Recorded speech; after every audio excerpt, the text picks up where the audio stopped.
মুআজ্জাজ মুকাররম সম্মানিত মুসল্লিয়ানে কেরাম, আল্লাহ সুবহানাহু ওয়া তাআলার দরবারে অফুরন্ত শুকরিয়া যে মহান রব্বুল আলামিন পবিত্র এই জুমআর দিনে জুমআর পূর্ব মুহূর্তে আল্লাহর মসজিদে আসার ও বসার তৌফিক দান করেছেন। তারই সাথে সাথে মহাগ্রন্থ আল কোরআন ও হাদিসের আলোচনা শোনার ও বলার তৌফিক দান করেছেন। ওই মহান সত্তার দরবারে কালিমাতুশ শুকর হিসাবে এক বাক্যে উচ্চ কণ্ঠে আকাশ পাতালকে ভারী করে জবান খুলে বলি আলহামদুলিল্লাহ। মহান আল্লাহ পাক রব্বুল আলামিনের অফুরন্ত শুকর ও সুজুদ রব্বুল আলামিন আমাদেরকে সুস্থ শরীরে সুস্থ অবস্থায় আল্লাহ তাআলার বিধান পালন করার জন্য পৃথিবীতে আল্লাহ তাআলার নিকটে সবচেয়ে শ্রেষ্ঠ জায়গা, উত্তম জায়গা, যেগুলোকে আল্লাহর ঘর বলা হয়, বাইতুল্লাহ বলা হয়, এই বাইতুল্লাহ আল্লাহর ঘরে আমাদেরকে আসার তৌফিক দান করেছেন। সম্মানিত মুসল্লিয়ানে কেরাম, মহাগ্রন্থ আল কোরআনের একটি আয়াত বিশ্বনবী দুজাহানের কান্ডারি নবী সৈয়দনা জনাবে মুহাম্মদুর রাসূলুল্লাহ সাল্লাল্লাহু আলাইহি ওয়াসাল্লামের অসংখ্য অগণিত হাদিস হতে একটি হাদিস পাঠ করেছি। আল্লাহ পাক রব্বুল আলামিন তৌফিক দান করলে আয়াত এবং হাদিসকে সামনে রেখে দু চারটি কথা বলার আশা রাখি। ওমা তৌফিকি ইল্লা বিল্লাহ আলাইহি তাওয়াক্কালতু ওয়া ইলাইহি উনীব। ইমাম বুখারী আলাইহি রহমা, ইমাম মুসলিম তারা হজরতে ইবনু ওমর রাদিয়াল্লাহু তাআলা আনহু এর উদ্ধৃতি দিয়ে বর্ণনা করেন। ইবনু ওমর রাদিয়াল্লাহু তাআলা আনহু বলেন,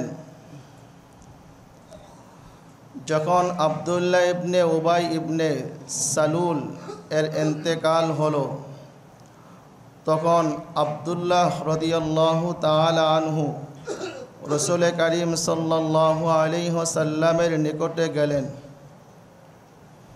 গিয়ে বললেন, ইয়া রাসূলুল্লাহ, আমার পিতা ইন্তেকাল করেছেন, মৃত্যুবরণ করেছেন।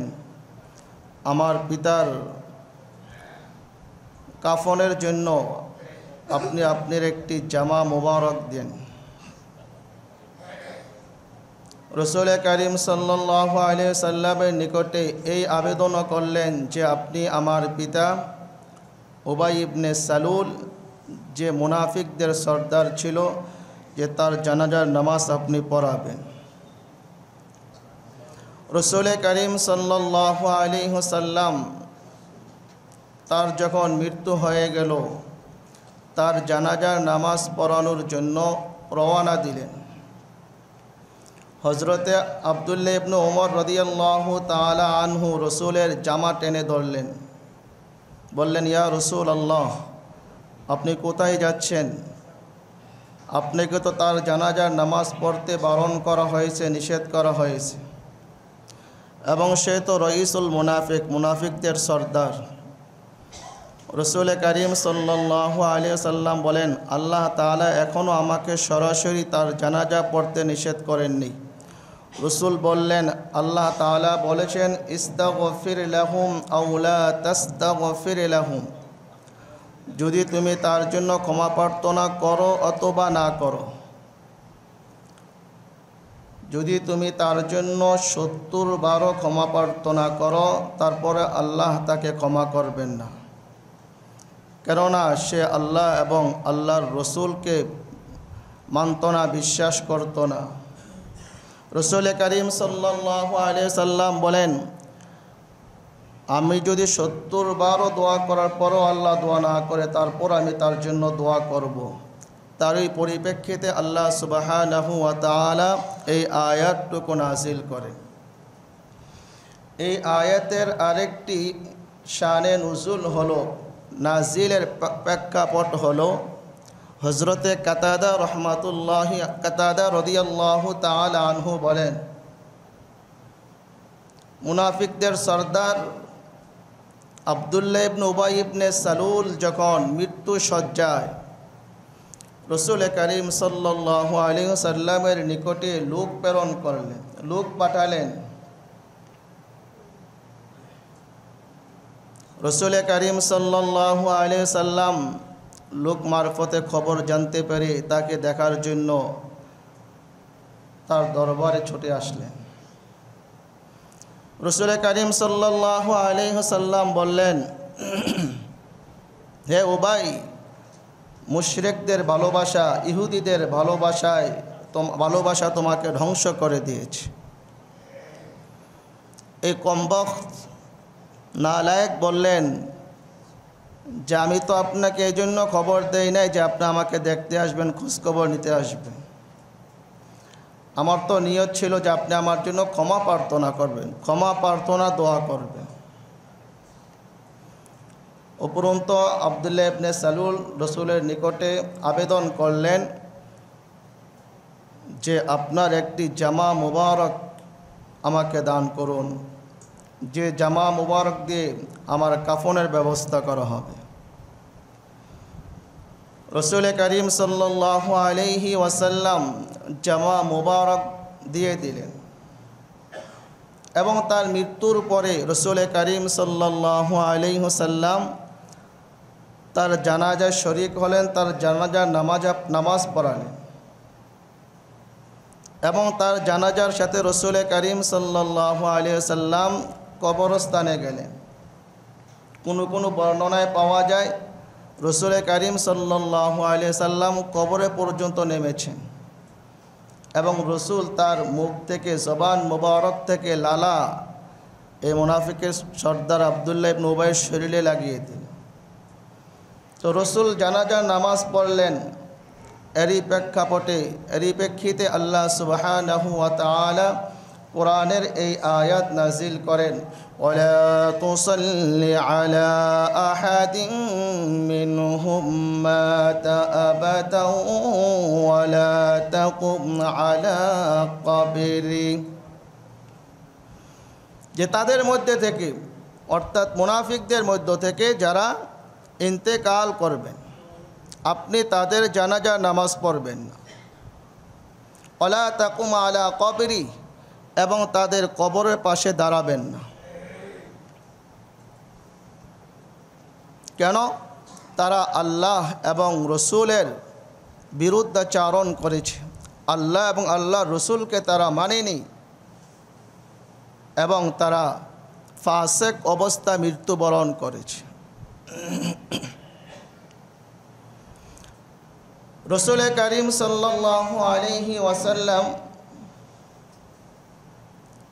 এই মুনাফিকদের কুখ্যাত সর্দার আব্দুল্লাহ ইবনে উবাই ইবনে সালুলের জানাজার নামাজ কেন পড়লেন? কেনই বা তাকে জামা দিলেন? মুহাদ্দিসিনে কেরাম, মুফাসসিরিনে কেরাম এর দুইটা ব্যাখ্যা করেন। প্রথম ব্যাখ্যা হলো, উবাই ইবনে সালুলের যে পুত্র ছিল আব্দুল্লাহ রাদিয়াল্লাহু তাআলা আনহু, তিনি একজন জলিল কদর সাহাবী ছিলেন, একজন বুজুর্গ সাহাবী ছিলেন, খুব আমলি ব্যক্তি ছিলেন। যেহেতু সাহাবী রসুলের দরবারে আবেদন করেছেন, রাসূল করিম সাল্লাল্লাহু আলাইহি ওয়াসাল্লাম সাহাবীর মনোতুষ্টির জন্য, সাহাবীর মনোরঞ্জনের জন্য, সাহাবীকে খুশি করার জন্য রাসূল করিম সাল্লাল্লাহু আলাইহি ওয়াসাল্লাম তার বাবাকে তার জুব্বা মোবারক দিয়েছিলেন।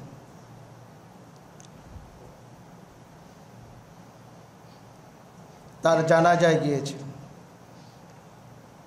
জুব্বা মুবারক দেওয়ার আরেকটি কারণ হলো, রাসূল করিম সাল্লাল্লাহু আলাইহি ওয়াসাল্লামের চাচা আব্বাস রাদিয়াল্লাহু তাআলা আনহু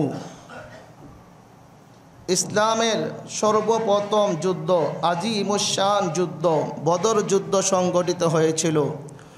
ওই যুদ্ধে আমরা সকলে জানি মুসলমানরা বিজয় লাভ করেছিলেন। মুসলমানরা 313 অথবা 14 জন ছিলেন, তার বিপরীত কাফেরদের সংখ্যা ছিল 1000-এর উপরে এবং কাফেররা সকলেই অস্ত্রে শস্ত্রে সজ্জিত ছিল। তো ওই যুদ্ধে মুসলমানরা বিজয় লাভ করলেন। কাফেরদের 70 জনকে জাহান্নামে পাঠানো হলো, নিহত করা হলো, আর 70 জনকে বন্দী করা হলো। বড় বড় লিডারদেরকে হত্যা করা হয়েছে, অনেক বড় বড় লিডারদেরকে বন্দী করা হয়েছে। ওই সমস্ত লোকদের মাঝে হযরতে আব্বাস রাদিয়াল্লাহু তাআলা আনহু ছিলেন। তো আব্বাস রাদিয়াল্লাহু তাআলা আনহুকে যে বন্দী করে আনা হলো, আব্বাস রাদিয়াল্লাহু তাআলা আনহুর শরীরে কাপড় ছিল না। আর আব্বাস রাদিয়াল্লাহু তাআলা আনহু ছিলেন অনেক লম্বা চওড়া মানুষ। কোনো সাহাবীর শরীরের কাপড়ও তার শরীরে লাগতেছিল না। তখন মুনাফিকদের সর্দার আব্দুল্লাহ ইবনে উবাই ইবনে সালুল, সেও লম্বা ব্যক্তি ছিল, মোটা তাজা ছিল, লম্বা মানুষ ছিলেন। ওই মুনাফিক সর্দার আব্দুল্লাহ ইবনে উবাই ইবনে সালুল তার নিজের জুব্বা খুলে, জামা খুলে রসুলের চাচা আব্বাস রাদিয়াল্লাহু তাআলা আনহুকে দিয়েছিলেন। এই জন্য রসুল করিম সাল্লাল্লাহু আলাইহি সাল্লাম অনুগ্রহ স্বরূপ আব্দুল্লাহ ইবনে উবাই ইবনে সালুলের মৃত্যুর সময় যখন জামা চেয়েছেন, ওই আপনার যেহেতু সে তার চাচাকে জামা দিয়ে সহযোগিতা করেছিলেন, ওই জামার বিনিময় স্বরূপ বলেন অথবা অনুগ্রহ স্বরূপ যেটাই বলেন, অনুগ্রহ স্বরূপ রসুল করিম সাল্লাল্লাহু আলাইহি সাল্লাম তার জামা মোবারক ওই আপনার উবাই ইবনে সালুলকে দিয়েছেন। তো যেদিন থেকে রসুল আল্লাহ সুবহানাহু ওয়া তাআলা এই আয়াত নাজিল করলেন, ওয়ালা তুসাল্লি আলা আহাদিম মিনহুম আবাদা, যে আপনি তাদের জানাজার নামাজ পড়বেন না, তাদের কবরে দাঁড়াবেন না, তারপরে আর কোনো এরকম হাদিস পাওয়া যায় না, ইতিহাস পাওয়া যায় না যে রসুল করিম সাল্লাল্লাহু আলাইহি সাল্লাম কোনো মুনাফিকের জানাজার নামাজ আদায় করেছেন অথবা কোনো মুনাফিকের কবরের পাশে তিনি দাঁড়িয়েছেন। মুনাফিকরা ইসলামের চিরশত্রু। ইসলামের যুগে রসুলের জমানায় মুনাফিকরা ইসলামের যতটুকু ক্ষতি করেছে, কাফের অতটুকু ক্ষতি করতে পারে নাই। কারণ মুনাফিক তো তাদেরকে বলা হয় যারা নিজেদেরকে ইসলাম ও মুসলমান বলে দাবি করেছেন, মুসলমান বলে দাবি করেছেন বাহ্যিকভাবে, কিন্তু অন্তরে ছিল কি কুফরি, অন্তরে ছিল মুনাফিকি। তো তারা বাহ্যিকভাবে মুসলমান দাবি করে মুসলমানদের সাথে সাহাবায়ে কেরামের সাথে ওঠা বসা চাল চলন করতেন, যার কারণে মুসলমানদের ভিতরগত বিষয়গুলা তারা আয়ত্ত করে জেনে এগুলা কাফেরদের কাছে লাগিয়ে দিতেন, আর কাফেররা আগ থেকে সতর্ক হয়ে যেতেন। যার কারণে কাফের অতটুকু ক্ষতি করতে পারে নাই যতটুকু এই মুনাফিক মার্কা মুসলমানগুলো ইসলামের ক্ষতি করেছে। বর্তমানেও তো আমাদের একই অবস্থা দেখেন, সুদান সহ। আজকে যদি মুসলমানের পাশে দাঁড়াইতো, আজকে যদি ইসলামী রাষ্ট্রগুলো ইসলামের মুসলমান রাষ্ট্রগুলো মুসলমান রাষ্ট্রের পাশে দাঁড়াইতো, সহযোগিতা না করে কমপক্ষে যদি দাঁড়াইতো, বলে আমার সীমানা ব্যবহার করে আমার কোনো মুসলমান বাইরের উপর আক্রমণ করতে আমরা দিব না, এতটুকু যদি বলতো, তাহলে কোনো মালাউনের বাচ্চা আজকে ইসলাম ও মুসলমানদেরকে হতে পারতো না, তাদের আক্রমণ করতে পারতো না। ঠিক কিনা বলে? ইসলামী রাষ্ট্রগুলোকে ব্যবহার করেই তারা আজকে আমাদের মুসলমান ভাইদেরকে ধ্বংস করতেছে। ইসলামী রাষ্ট্রগুলো ব্যবহার করে এগুলোতে ঘাঁটি পেতেই তারা আজকে আমাদেরকে মারতাছে, হত্যা করতেছে। ঠিক ওইটা রসুলের জমানে থেকে চলে আসতেছে। এই মুনাফিকগুলো মুসলমানদেরকে দেখায়, বাহ্যিকভাবে দেখাচ্ছে আমরা তোমাদের বন্ধু, আমরা তোমাদের সাথে আছি, আমরা তোমাদের হিতাকাঙ্ক্ষী, আমরা মুসলমান, আমরা দিনদার মুত্তাকি। কিন্তু তারা বাস্তবিক পক্ষে দিনদার মুত্তাকি ছিল না, কিন্তু তাদের অন্তরে ছিল মুনাফিকি, নেফাকি। আর এই নেফাকির সুযোগ নিয়ে তারা দিন ও ইসলামের গুরুতর ক্ষতি করেছে। রসুল করিম সাল্লাল্লাহু আলাইহি ওয়াসাল্লাম যারা জিনা করত, জিনাকারীদের জানাজার নামাজও পড়তেন। যারা ফাঁসি দিত, আত্মহত্যা করত, তাদের জানাজার নামাজও রসুল পড়তেন না। সমাজের সুদখোর, ঘুষখোর, জিনাকার, বেবিচারে যারা লিপ্ত হতেন, তাদের জানাজার নামাজ রসুল করিম সাল্লাল্লাহু আলাইহি সাল্লাম পড়তেন না। এবং ফতোয়া এটার উপরেই, যারা সমাজের সুদখোর, ঘুষখোর, জিনাকার, যারা আত্মহত্যা করে মৃত্যুবরণ করে, সমাজের ইমাম তাদের জানাজার নামাজ পড়াবে না, সমাজের গণ্যমান্য ব্যক্তিরা তাদের জানাজার নামাজে শরিক হবে না। বলে কেন?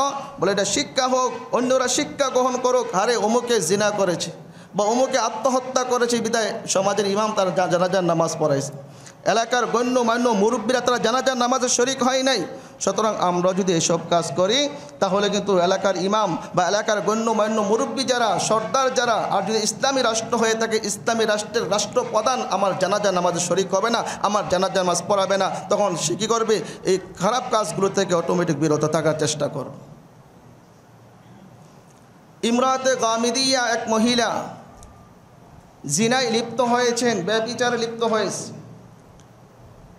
রসুল করিম সাল্লাল্লাহু আলাইহি ওয়াসাল্লামের নিকটে আসলেন, ইয়া রাসূলুল্লাহ, ইয়া হাবিবাল্লাহ, তাহিরনি, আমাকে পাক পবিত্র করে দিন, পবিত্র করে দিন, আমি জিনার মাধ্যমে গর্ভবতী হয়ে গিয়েছি।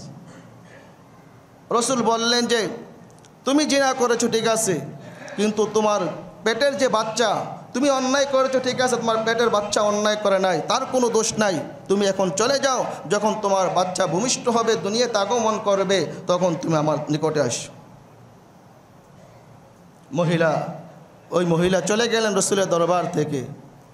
বাচ্চা যখন ভূমিষ্ঠ হলেন, আবার বাচ্চা কোলে নিয়ে রসুলের দরবারে আসলেন, ইয়া রাসূলুল্লাহ, এবার আমার বাচ্চা দুনিয়াতে আগমন করেছে, এবার জিনার যে শাস্তি, যে হদ দণ্ডবিধি, সেটা বাস্তবায়ন করুন। রসুল বললেন যে না, এখন করা যাবে না, এখন মাত্র সে সবে মাত্র দুনিয়াতে আগমন করেছে, তাকে দুধ খাওয়ানো, লালন পালন করা তোমার দায়িত্ব। সে যখন শক্ত খাবারে অভ্যস্ত হবে তখন তুমি আমার নিকটে আইসো, তখন তোমার বিচার করা হবে। মহিলা চলে গেলেন। আবার কয়েকদিন পরে মহিলা তার সন্তানের হাতে একটু শক্ত খাবার হাতে নিয়ে রসুলের দরবারে চলে আসলেন। অর্থাৎ তিনি একথা বুঝাতে চাইলেন যে আমার সন্তান এখন শক্ত খাবারে অভ্যস্ত হয়েছে, আমার উপর হদ প্রয়োগ করুন, দণ্ডবিধি প্রয়োগ করুন। রসুল দেখলেন যে না, বাস্তবিককে তা না, কারণ মহিলা তো অস্থির, আমার দ্বারা গুনাহ হয়ে গেছে, আমি অন্যায় করে ফেলেছি, অপরাধ করে ফেলেছি, যত দ্রুত আমাকে শাস্তি দেওয়া হবে তত দ্রুতই আমি কি পেয়ে যাব? গুনাহ থেকে মুক্তি পেয়েছি। রসুল বললেন যে না, এই সন্তান এখনও শক্ত খাবার অভ্যস্ত হয় নাই, তুমি চলে যাও, যখন শক্ত খাবারে প্রকৃতপক্ষে অভ্যস্ত হবে তখন আমার নিকটে নিয়ে আস। আবার কয়েকদিন পরে আবার রসুলের দরবারে নিয়ে আসলেন। রসুল এবার দেখলেন যে না, বাচ্চা মোটামুটি খাবার দাবার অভ্যস্ত হয়ে গেছে, খাবার দাবার খাইতে পারে, এখন আর দুধ পান না করলে কোনো সমস্যা নাই। রসুল করিম সাল্লাল্লাহু আলাইহি ওয়াসাল্লাম সাহাবায়ে কেরামকে আরজ করলেন, সাহাবায়ে কেরামকে বললেন, এই মহিলাকে মদিনার অদূরে নিয়ে যাও, সেখানে নিয়ে তার বুক পর্যন্ত গেড়ে তাকে পাথর নিক্ষেপ করে হত্যা করে দাও। শরীয়তের বিধান এটাই, যদি কোনো বিবাহিত নারী পুরুষ জিনায় লিপ্ত হয়, ব্যভিচারে লিপ্ত হয়, তাহলে তাদেরকে পাথর মেরে সঙ্গে সার করা হবে, পাথর নিক্ষেপ করে তাদেরকে হত্যা করা হবে। আর যদি কোনো অবিবাহিত নারী পুরুষ কোনো জিনায় লিপ্ত হয়, ব্যভিচারে লিপ্ত হয়, তাহলে তাদের বিধান হলো, আল্লাহ তাআলা কোরআনে বলতেছেন, আয-যানিয়াতু ওয়াজ-যানি ফাজলিদু কুল্লা ওয়াহিদিন মিনহুমা মিয়াতা জালদা, ব্যভিচারী নারী পুরুষ প্রত্যেককে 100 বেতের আঘাত করা হোক। এটা হলো কোরআনের বিধান। আর ওই যে বিবাহিত হইলে যে মেরে ফেলতে হবে, সেটাও কোরআনের আয়াত ছিল এক সময়। আশ-শাইখু ওয়াশ-শাইখাতু ইযা জানায়া ফারজিমুহুমা নাকালাম মিনাল্লাহ, এটা কোরআনের আয়াত ছিল। আল্লাহ তাআলা ওই আয়াত কি করে দিয়েছেন? রহিত করে দিয়েছেন, বাতিল করে দিয়েছেন, কিন্তু এটার হুকুম এখনও বলবৎ আছে, বাকি আছে। কোরআনের কিছু আয়াত যেগুলো আল্লাহ তাআলা কী করেছেন, কোরআন নাজিল অবতীর্ণ হওয়ার সময় কিছু কিছু আয়াত বাতিল করে দিয়েছেন, আবার কিছু কিছু আয়াত হাদিসের মাধ্যমে রহিত হয়ে গেছে, অথবা এক আয়াত আরেক আয়াতের মধ্যে রহিত হয়ে গেছে, বাতিল হয়ে গেছে। তো এই আয়াতও বাতিল হয়ে গেছে, কিন্তু তার হুকুম এখনও কি আছে? বলবৎ আছে, জারি আছে। আশ-শাইখু ওয়াশ-শাইখাতু ইযা জানায়া ফারজিমুহুমা নাকালাম মিনাল্লাহ, এটা কোরআনের এখন বর্তমানে আয়াত না, আগে ছিল।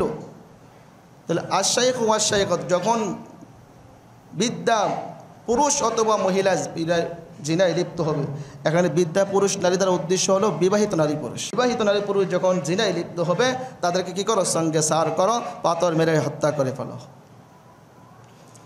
ওই মহিলাকে যখন পাথর মেরে হত্যা করা হলো, তার জানাজা নামাজ রসুল বললেন তোমরা আদায় করে নাও। সাহাবায়ে কেরাম পড়লেন, রসুল ওই মহিলার জানাজা নামাজ পড়েন নাই। হযরতে মুআয আসলামী রাদিয়াল্লাহু তাআলা আনহু, তার দ্বারাও যে কোনোভাবে হোক একটা গুনার কাজ সংগঠিত হয়ে গেল। রসুলের দরবারে আসলেন, রসুলের সামনে এসে বসে বললেন, তাহির, তাহিরলি ইয়া রাসূলুল্লাহ, আমাকে পবিত্র করেন। রসুল সাথে সাথে তার চেহারা ডান দিকে ফিরিয়ে নিলেন। আবার সাহাবী তার সামনে গিয়ে বসলেন, রসুল বাম দিকে চেহারা ফিরিয়ে নিলেন। আবার সামনে বসলেন, রসুল আরেক দিকে তার চেহারা ফিরিয়ে নিলেন। অন্য বর্ণনায় পাওয়া যায় ওই সাহাবীকে রসুল জিজ্ঞাসা করলেন, তুমি কি মহিলার দিকে তাকাইছিলা? বললেন, না ইয়া রাসূলুল্লাহ, আমি তাকাই নাই। বলে, কি করছিলা? মহিলাকে চুমা খাইছিলা? বল, না ইয়া রাসূলুল্লাহ, আমি চুমা খাই নাই। বলে, কি করছিলা? মহিলার সাথে হস্টি নষ্টি করছিলা? বললো, যে আমি আর হস্টি নষ্টি করেছি। রসুল করিম সাল্লাল্লাহু আলাইহি সাল্লাম সাহাবায়ে কেরামকে বললেন, তাকেও মরুভূমিতে নিয়ে যাও। সেখানে মরুভূমিতে তার বুক পর্যন্ত গেড়ে তাকে সঙ্গেসার করে পাথর মেরে নিক্ষেপ করে হত্যা করো। তাকেও হত্যা করা হলো। এবং রসুল তার জানাজার নামাজও শরীক হন নাই, পড়ান নাই। এই যে রসুল এই সাহাবী সম্পর্কে বলতাছে তিনি এমন তওবা করেছেন, বলতেছে তার তওবাকে যদি পুরা মক্কা মদিনার লোকদের মাঝে বন্টন করে দেওয়া হয়, পুরা মক্কা মদিনার লোকদের জন্য তার তওবা যথেষ্ট হয়ে যাবে। সুবহান। সাহাবায়ে কেরামের ব্যাপারে আমাদের বিন্দু পরিমাণ কারোর প্রতি কোনো থাকতে পারবে না, খারাপ ধারণা থাকতে পারে না। এটা বারবার আমি বলি, সাহাবায়ে কেরাম তারা যদি কখনো ভুল করে ফেলছেন, তারা ভুলের উপর অটল অবিচল থাকেন নাই। গুনাহ হয়ে গেছেন, সাথে সাথে তারা তওবা করছেন, কারণ তারা তওবার কারণেই তো আল্লাহ তাআলা তাদের প্রতি রাজি হয়েছে। সাহাবায়ে কেরাম যদি কখনো তাদের থেকে কোনো ছোটো থেকে ছোটো গুনাহ বা কোনো বড় গুনাহ হয়ে গেছেন, তারা কিন্তু ওই গুনার উপর অটল থাকেন নাই। ওই গুনার শাস্তি তারা সাথে সাথে রসুল থেকে চেয়ে নিয়েছেন, যে দুনিয়ার যে শাস্তিটা দিয়ে দেন আমাদেরকে। ইচ্ছা করলেই গোপন রাখতে পারতেন। রসুল কত বাহানা করছেন, তুমি কি তাকে চুমা খাইছো, তুমি কি তাকে তাকাইছো, মানে এর দ্বারা উদ্দেশ্য ছিল সে না করুক, না আমি কিছু করি নাই, শেষ। যদি বলতো কিছু করি না, শেষ, আর কিন্তু বিচার করা যেত না।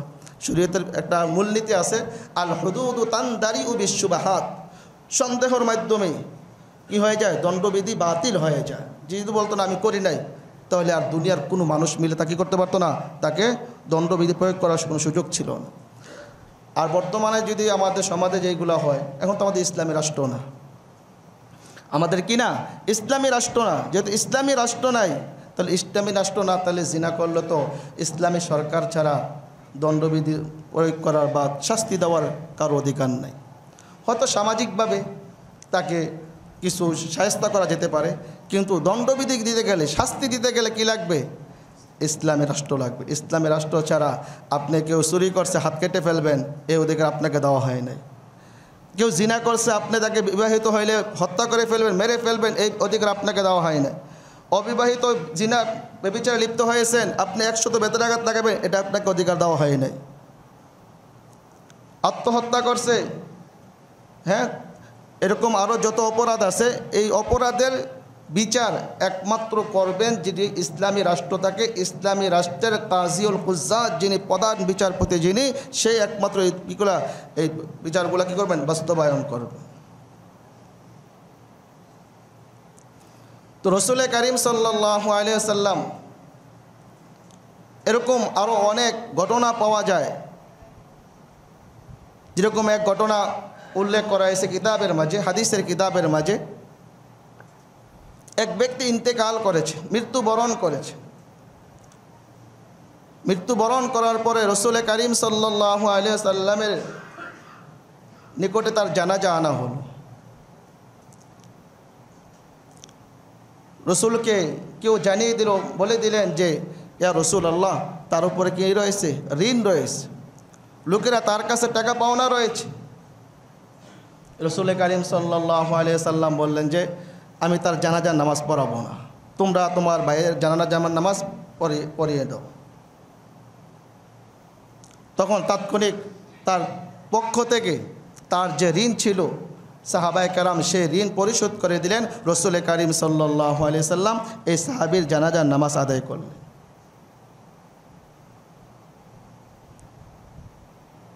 তো আজকে তো আমরা ঋণ এটাকে কিছুই মনে করি না। সুদ খাওয়া, ঘুষ খাওয়া, এটাকে আমরা কিছুই মনে করি না। সুদ ঘুষ খাওয়ার পরও আমি সমাজে বুক ফুলিয়ে চলি, মাথা উঁচু করে চলি। সুদ ঘুষ, জিনা, ব্যভিচার, হ্যাঁ, মানুষকে অন্যায়ভাবে হত্যা করা, মানুষকে অন্যায়ভাবে মেরে ফেলা, এগুলো মনে হয় যে আমাদের সমাজে এখন স্বাভাবিক নিয়ম হয়ে গেছে। একজন মানুষ আরেকজন মানুষকে, একটা পাখিকে হত্যা করতে, একটা জীবকে হত্যা করতে ভয় পায়, নিকৃষ্ট একটা প্রাণীকে হত্যা করতে মানুষ ভয় পায়। কিন্তু আজকে আমাদের আশরাফুল মাখলুকাত, আমার ভাই, আমার আপনজন, আমার আত্মীয় স্বজন, তাকে আমরা হত্যা করতে দ্বিধাবোধ করি না। দেখেন, আমরা কিন্তু সকলে কিন্তু এক আদমের সন্তান, এক আদমের সন্তান না আমরা? তাহলে এক আদমের সন্তান হিসাবে কিন্তু আমরা সকলে কিন্তু কি, আমাদের প্রত্যেকের মাঝে এক কি রয়েছে, আত্মীয়তার সম্পর্ক রয়েছে, রক্তের সম্পর্ক রয়েছে। এই জন্য তো বলা হয়েছে সারা পৃথিবীর সমস্ত মানুষ একই আত্মা, একই দেহ, একই বডির নেই। আমি যেরকম আমার শরীরে পায়ে আঘাত পেলে আমার মুখ উহ করে ওঠে, মাথায় ব্যথা পেলে জবান উহ করে ওঠে, হাতে ব্যথা পেলে জবান উহ করে ওঠে, শরীরের যে কোনো জায়গায় ব্যথা পেলে জবান উহ করে ওঠে, কারণ আমার পুরা বডিটা কি এক। ঠিক তদ্রূপভাবে সারা পৃথিবীর সমস্ত মানুষ, উম্মতে মুসলিমা যারা রয়েছেন, সমস্ত উম্মতে মুসলিমারা তারা এক দেহ, এক বডির ন্যায়। পৃথিবীর যে কোনো প্রান্তে, যে কোনো অংশে যে কোনো মুসলমান যদি নির্যাতিত হয়, যে কোনো মুসলমানের উপর যদি আক্রমণ হয়, যে কোনো মুসলমানকে যদি হত্যা করা হয়, তাহলে আমার আপনার অন্তরে আঘাত লাগার কথা, যদি আমি আপনি মুসলমান হয়ে থাকি, যদি কি হয়ে থাকি, মুসলমানের সন্তান হয়ে থাকি, যদি এক আদমের সন্তান হয়ে থাকি, কোনো আদমকে যদি অন্যায়ভাবে হত্যা করা হয়, কোনো আদমকে যদি জুলুম নির্যাতন করা হয়, তাহলে আমি মনে করি যাদের অন্তরে ঈমান আছে, যারা নিজেদেরকে মুসলমান বলে দাবি করে, যারা নিজেদেরকে উম্মতে মুহাম্মাদি বলে দাবি করে, যারা নিজেদেরকে মুহাম্মদ সাল্লাল্লাহু আলাইহি সাল্লামের অনুসারী বলে দাবি করে, যারা নিজেদেরকে সাহাবায়ে কেরামের অনুসারী বলে দাবি করে, যারা নিজেদেরকে তাবিঈনদের অনুসারী বলে দাবি করেন, যারা নিজেদেরকে তাবিঈনদের অনুসারী বলে দাবি করেন, যারা হাক্কানি পীর ওলামায়ে কেরাম বুজুর্গায়ে কেরামের অনুসারী বলে দাবি করেন, আমি মনে করি তারা এটা কখনো মানতে পারে না এবং মানা সম্ভব নয়।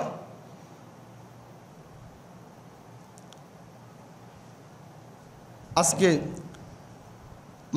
মানুষকে কিভাবে হত্যা করতেছে, মানুষের প্রতি কিভাবে জুলুম নির্যাতন করতেছে, অথচ একটা আপনার নিকৃষ্ট প্রাণী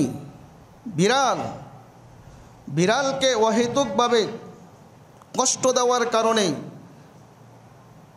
একজন বুজুর্গ মানুষ, ভালো মানুষ, তার জন্য জাহান্নামের ফয়সালা হয়ে গেল।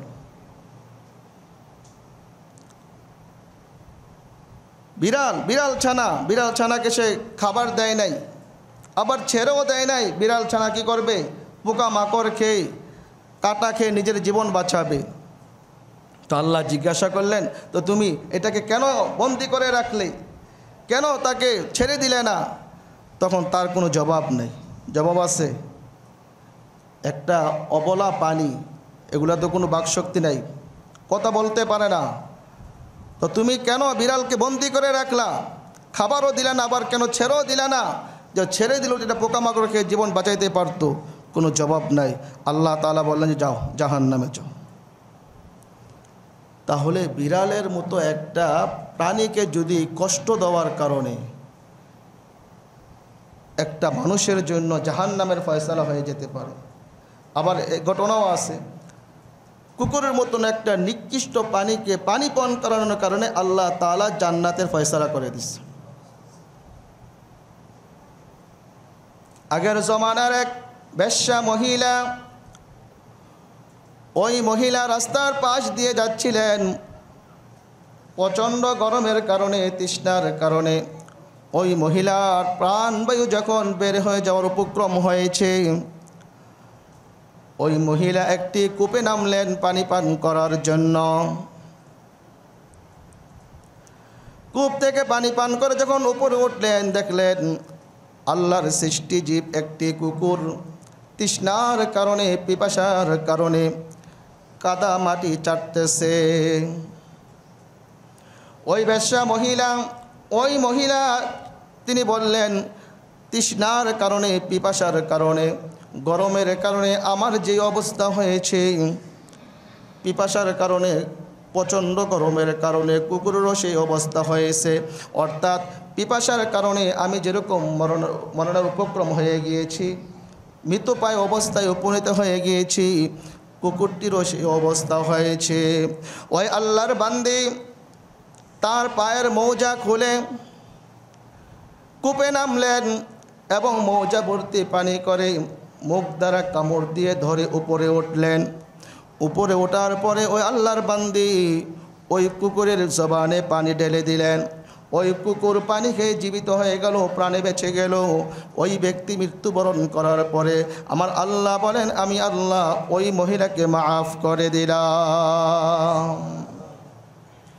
তাহলে আল্লাহর সৃষ্টিজীব বিড়ালকে কষ্ট দেওয়ার কারণে একজন মানুষ, ভালো মানুষ, তার জন্য জাহান্নামের ফয়সালা হয়ে গেল। আর কুকুরকে পানি পান করানোর কারণে একজন বেশ্যা মহিলা, একজন নিত্য মহিলা, একজন পতিতার মহিলা, কুকুরকে পানি পান করানোর কারণে আমার আল্লাহ ওই বেশ্যা মহিলাকে জান্নাতের চাবিকাঠি দিয়ে দিলেন। তাহলে আজকে যদি আমরা মানুষের বিপদের সময় মানুষের পাশে দাঁড়াই, মানুষকে যদি সাহায্য সহযোগিতা করি এবং অন্যায়ভাবে যদি কারো উপরে হাত না উঠাই, অন্যায়ভাবে যদি কাউকে হত্যা না করি, অন্যায়ভাবে যদি কাউকে আপনার গালি না দেই, আল্লাহ তাআলার বান্দার যদি সাহায্যে লেগে থাকি, আমার রসুল বলতেছেন, বান্দা তুমি অন্য ভাইয়ের সাহায্যে যতক্ষণ পর্যন্ত লেগে থাকবে, আমার আল্লাহ তোমার সাহায্যে ততক্ষণ পর্যন্ত লেগে থাকবে। প্যার হাজিরিন, এই দুনিয়া আসলে থাকার জায়গা না। আমরা কেউ কিন্তু থাকতে পারবো না। আমরা যতই বাহাদুরি করি না কেন, যেভাবেই বাহাদুরি করি না কেন, ক্ষমতার বাহাদুরি হোক বা টাকা পয়সার আত্মগরিমা হোক, ক্ষমতার আত্মগরিমা হোক, যে কোনোভাবেই হোক, যত বাহাদুরি করি না কেন, যত আপনার কত হাজার হাজার পাহলওয়ান যারা সারা পৃথিবীর রাজত্ব করেছেন, যারা সারা পৃথিবীর দাপটের সাথে কী করেছেন, রাষ্ট্র পরিচালনা করেছেন, তারা কেউ আজকে আছেন? কেউ নাই, সবাই চলে গেছেন। তাহলে আমি আপনাদের যাব না, তার কি নিশ্চয়তা? আমি অনেক সময় বৃদ্ধা বাবাদের দিকে তাকাই, অনেক সময় চিন্তা করি, আর এই 5-6 বছর আগে যে বাবাদেরকে দেখছি, কি সুঠাম দেহের অধিকারী, কি দাপটের সাথে চলছেন। মানুষকে মানুষ মনে করেন নাই, শরীরে রক্ত গরম ছিল, শরীরে শক্তি ছিল। আজকে 5-10 বছরের ব্যবধানে এই বাবাগুলা, বৃদ্ধা বাবাগুলা এমন এক অবস্থায় উপনীত হয়েছেন, এখন আর নিজেও চলতে পারে না, ঘরে শায়িত, লাঠি ছাড়া চলতে পারে না, বিছনায় শায়িত। একটু চিন্তা করে, কেন এত বাহাদুরি? কেন? কিসের কারণে? আমি এক যে মিম্বরে বসছি, মিম্বর থেকে উঠতে পারবো তার কোনো ক্ষমতা আমার আছে? কথা বলেন না, কোনো আছে ক্ষমতা? আপনারা যে মসজিদে আসছেন, মসজিদ থেকে বের হয়ে যেতে পারবেন, এটা কোনো নিশ্চয়তা আছে? যে কোনো মুহূর্তে আজরাইল ফেরেশতা আমার আপনাকে এমন থাবা মারবে, আমার আপনার প্রাণবায়ু বের করে নিয়ে যাবে। তাহলে তো বাহাদুরি কেন? সারা পৃথিবীতে আজকে একই অবস্থা, মানুষ হত্যা, মানুষের উপর জুলুম নির্যাতন চলতে আছে, জুলুম নির্যাতন স্টিম রোডাল চলতেছে। আজকে আমরা জুলুম করাটাকে জুলুম মনে করি না, অন্যায়টাকে আমরা অন্যায় মনে করি না। এই জন্য আমি আমার মুসল্লির কারামদেরকে বিশেষভাবে অনুরোধ করব, সারা পৃথিবী কায়িত হয়ে যাক, সারা পৃথিবী ধ্বংস হয়ে যাক, আমরা কি করব না? কারোর উপর জুলুম করব না, আমরা কারোর উপর অত্যাচার করব না, আমরা কারোর উপর অন্যায়ভাবে হাত উঠাবো না। রাজি আসে তো ইনশাআল্লাহ? জুলুম করব, মানুষের উপর হাত উঠাবো, আত্মসাৎ করব, সুদ খাইব, ঘুষ খাইব? আল্লাহ তাআলা আমাদের সকলকে সব ধরনের পাপাচার থেকে, সব ধরনের খারাপ কাজ থেকে, অশ্লীল কাজ থেকে, গুনাহের কাজ থেকে বিরত থাকবার তৌফিক দান করেন।